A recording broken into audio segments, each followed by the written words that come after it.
So, accepting your emotions. It's okay to get mad. You just gotta learn to accept we're mad.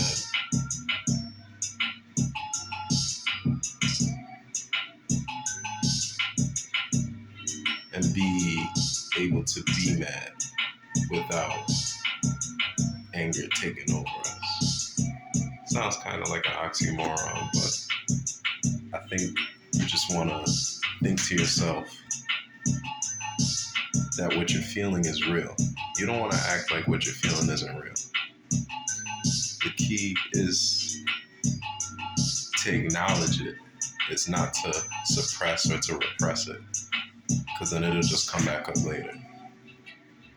The key is to acknowledge and accept it so that you can move on as soon as possible. And you're not trying to rush moving on. If you're angry, be angry.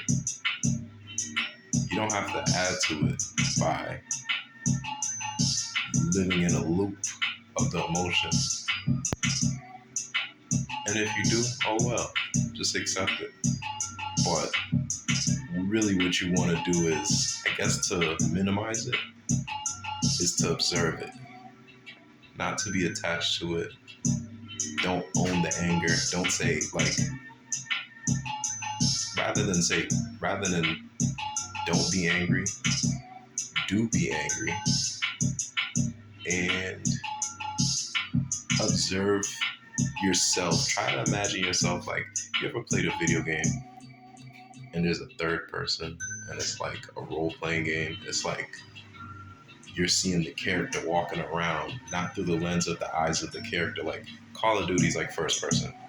You gotta think third person, where you can see the entire character's whole body. Observe yourself like a third person character. Observe the anger. Accept it. Observe the negative emotions.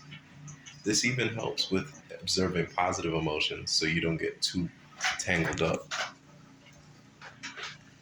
in so you don't get too tangled up in good emotions, because you have to realize the only thing that's going to be consistent is things will change. And so you just want to be able to maintain. Some people call it stoicism. Some people just call it Zen. Some people just call it harmony. But to maintain that peace, you just want to be able to observe it. It's observation is the skill set you're exercising here. But when you struggle to observe, be in the emotion. Feel the emotion. And once you felt it thoroughly and you could feel, and really it's to understand the root of the emotion. And then once you understand the root of it, that is like the beginning. That's like the first step to observation. So observe the emotion, accept how you feel, and gradually you'll be able to live in peace despite the emotions you feel in the moment.